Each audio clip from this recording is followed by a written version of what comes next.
नाज़रीन किराम अस्सलाम वालेकुम। आप देख रहे हैं उर्दू वर्ल्ड श्रीनगर और मैं हूं आपका मेज़बान सईद नारबली। पिछले प्रोग्राम में हमने पोचकर से पयामद्दीन ऋषि रहमतुल्लाह अल्लाह का साथी है शेखुल आलम शेख नूरुद्दीन रहमतुल्लाह अल्लाह का तीसरा खलीफा बाबा लतीफ़ रहमतुल्लाह अल्लाह, वो हमने अपनी चैनल पे किया था। अफसरों को वो हमने भेज दी वो लिंक सारी, उनसे गुजारिश की कि हमारी जो ये ज़ियारती हैं इनकी जो हालत अंदर और बाहर से ये अच्छी होनी चाहिए थी, क्योंकि न सिर्फ लोकल ज़ायरीन बल्कि ज़ायरीन हमारे बाहर से भी आते हैं, मुल्क से भी और बैरूनी मुल्क से भी।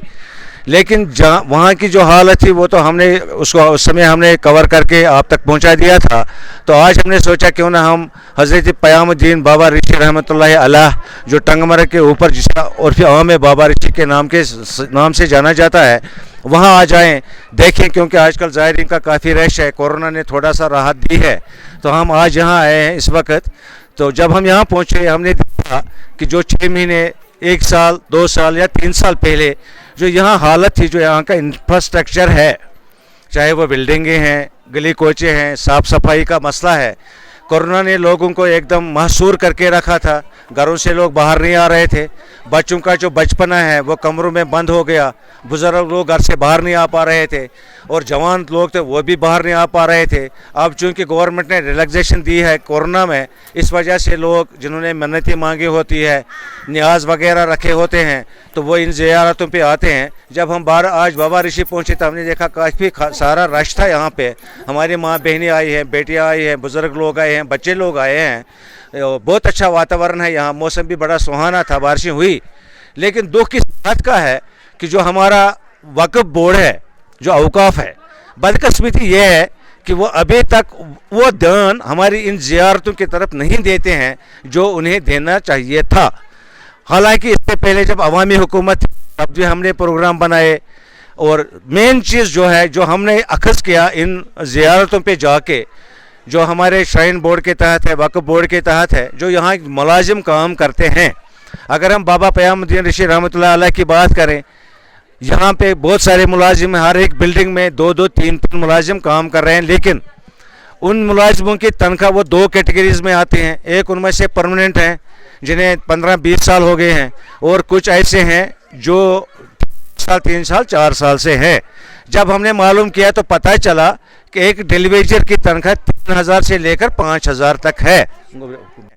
आजकल की महंगाई में 6000 में क्या कर सकता है एक मुलाजिम जिसके पीछे बच्चे हों, उसकी बीवी हो, माँ बाप हो या बहन भाई हों। यहाँ से तो उसको 24 घंटे ड्यूटी देनी है और वहाँ से उसको अपने परिवार की परेशानी है। ये एक बहुत बड़ी वजह है कि जो मेंटेनेंस होनी चाहिए थी ज़ायरीन को सहूलियत के लिए वो बराबर नहीं हो पा रही है। दूसरा, जो यहाँ पे साफ़ सफाई का अगर हम मसला करेंगे, अगर दिन को 500-600 लोग ही यहाँ आएंगे, न्याज नज़र होता है उनको, भेड़ बकरियाँ वो काटते हैं यहाँ पे, खाना वगैरह पकाते हैं यहाँ पे, और उसका जो वेस्ट निकलता है उस वेस्ट को कहीं डिस्पोज ऑफ करने के लिए एटलीस्ट उनके पास मेन पावर होना चाहिए था। लेकिन वो मेन पावर भी यहाँ नहीं है। तो यहाँ दिमाग ये सोचने पे मजबूर हो जाता है कि जो फजला यहाँ से निकलता है, जो वेस्टेज यहाँ से निकलता है, वो वेस्टेज आखिर जाता कहाँ है। यहाँ स्वीपरों का कोई बंदोबस्त नहीं है। हमने पहले भी कहा था कि अगर हम माता वैष्णो देवी जाएंगे या किसी भी श्राइन बोर्ड पे जाएंगे, वहाँ पे हर गली, हर कोचे, हर सीढ़ी, हर पड़ाव पर 8-8 10-10 स्वीपर होते हैं।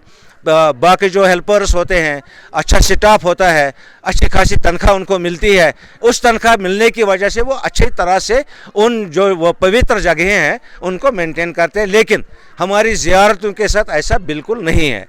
हमने पिछली बार भी, जो अभी लास्ट में हमने वीडियो बनाया था पोशकर में, तब भी हमने गवर्नमेंट से यही रिक्वेस्ट की थी कि आप कम से कम, अगर आज वक्फ बोर्ड फंक्शनल नहीं है तो एलजी गवर्नमेंट को चाहिए कि वो कोई ख़ास कमेटी बनाए, कोई ख़ास बॉडी बनाए जो इस डिपार्टमेंट को देखे, क्योंकि इस डिपार्टमेंट में हज़ारों मुलाजिम काम कर रहे हैं। किस उनको छोड़ दिया है, किसके सहारे उनको छोड़ दिया है, उनके मसाइल कौन हल करेगा। एक जो लुक आफ्टर करना है इन ज़ियारतों को, उसकी देख रेख कौन करेगा, इसके लिए भी कोई नहीं है। आज हमने बात करनी चाहिए थी यहाँ के जो इंचार्ज है। हालांकि बाबा ऋषि अगर हम देखेंगे ये सितंबर अक्टूबर के बाद यहाँ तो फिर मौसम की वजह से ज़ियारत में लोगों का आना बंद हो जाता है। 4-5 महीने होते हैं यहाँ सीज़न के। आज जब हमने देखा अभी हम आपको दिखाएंगे कि कितने सारे लोग यहाँ आए हैं। एक मिसाल मैं अपनी गवर्नमेंट और एडमिनिस्ट्रेशन को देना चाहता हूँ कि अगर सिर्फ 500 गाड़ियाँ टंगमरग चेक पोस्ट को क्रॉस करके बाबा ऋषि की तरफ आती हैं तो 400 गाड़ियों का और 40-40 रुपये करके वो कितना पैसा बनता है। अगर एक महीने का 5 लाख 6 लाख रुपये सिर्फ गाड़ियों की इनकम है तो उस 6 लाख में से अगर वो 3 ही लाख खर्च करेंगे इस पवित्र जगह पर, इस मुतबरक जगह पर, यहाँ के स्टॉप पर, यहाँ की मेंटेनेंस पर, यहाँ की साफ़ सफाई पर और यहाँ की ब्यूटिफिकेशन पर, तो मुझे नहीं लगता है कि पूरा साल फिर उस पर कुछ खर्च करना पड़ेगा। लेकिन बदकिस्मती ये है कि पैसा बटोरो लेकिन पैसा आता कहाँ से है, सोर्स ऑफ इनकम क्या है, उसकी तरफ ध्यान देने के लिए कोई तैयार ही नहीं है।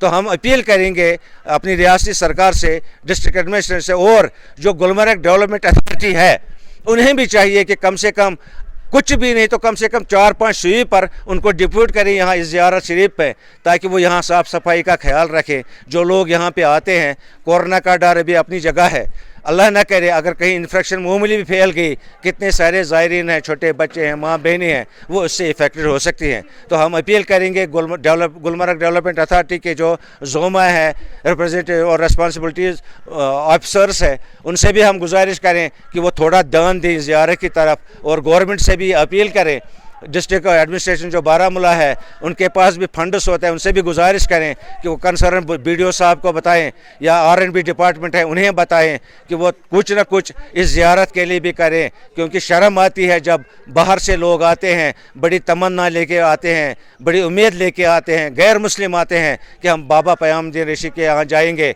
और जब यहाँ बाहर की हालत देखते हैं तो शर्म से सर झुक जाता है। हम उम्मीद करेंगे कि हमारी सरकार थोड़ी देर के लिए नींद से जागे और इन ज़ियारतों की तरफ ध्यान दें। अगर ये ज़ियारतें हमारे शानदार रहेंगी, कोई कोरोना हमारी रियासत पर अटैक नहीं कर सकता है, ये हम दावे के साथ कहते हैं, क्योंकि यही औलिया किराम थे, यही सूफी संत थे जिनकी वजह से आज तक कश्मीर जन्नत बना हुआ है। तो इन सूफी संतों, इन ज़ियारतों की तरफ ध्यान देना वक्त की अहम ज़रूरत है। इसके साथ ही मैं सैयद नारबली आपसे इजाज़त ले लूँगा। अल्लाह आप सबको अपने अमान में रखे। अस्सलाम वालेकुम।